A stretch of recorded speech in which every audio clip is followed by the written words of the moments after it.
This is the Ferrari Roma. Stunning, elegant, minimalist. It looks like the kind of car James Bond would steal, not crash. But behind its seductive lines lies a deep controversy. Because for Ferrari purists, the Roma isn't a triumph, it's a betrayal. In today's video, we dive deep into why this gorgeous Grand Tourer has sparked such heated backlash from Ferrari's most loyal fans. Buckle up, this won't be a quiet Sunday drive.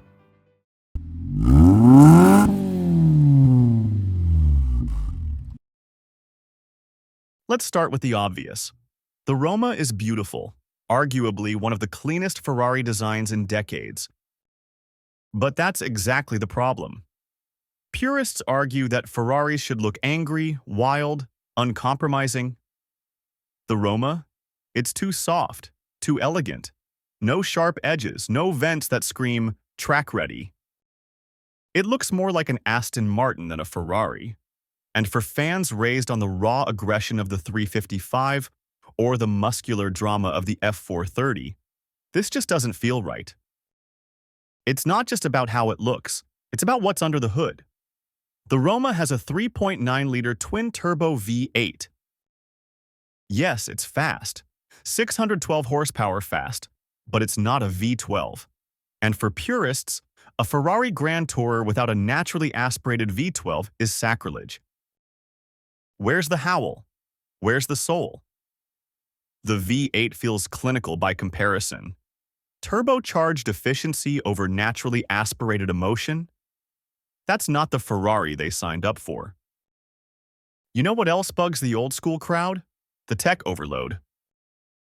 Step into a Roma, and you're greeted with haptic touch panels, a giant central screen, and digital everything. There's even a screen for the passenger. It's modern, sure, but it's also eerily similar to something Porsche or Mercedes would do. Ferrari used to be proudly analog, driver first, distraction free. The Roma, by contrast, feels like it's designed to impress a luxury buyer, not a petrolhead. Here's the real kicker. Many believe the Roma isn't made for Ferrari fans at all. It's made for people who don't care about Enzo Ferrari's legacy, who just want a sleek car with a horse badge to park outside their penthouse. The Roma is Ferrari's way of courting luxury buyers who might otherwise buy a Bentley Continental or an AMG GT. It's less about driving passion and more about lifestyle branding. To purists, that feels like selling out. Are you enjoying this content? Don't forget to subscribe and give us a thumbs up. Another sin?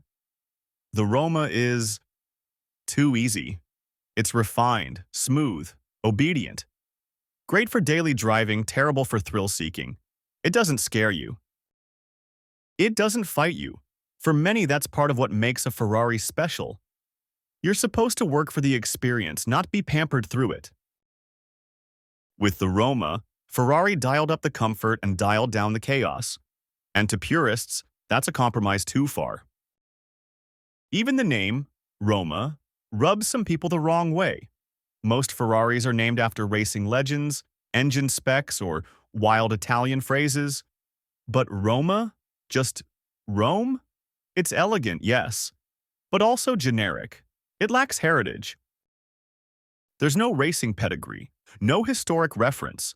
It's a name that sounds like it was brainstormed by a luxury brand consultant, not a racing engineer.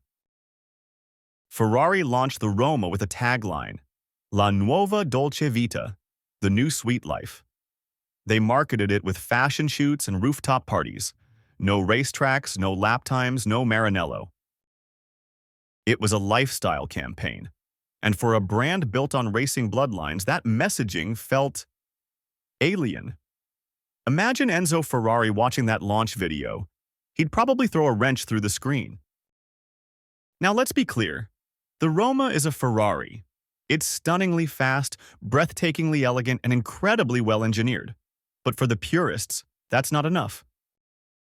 They want raw emotion, racing heritage, mechanical honesty. The Roma delivers comfort, beauty, and tech, just not the drama they expect from the prancing horse. And maybe that's the point. The Roma wasn't made for the gatekeepers.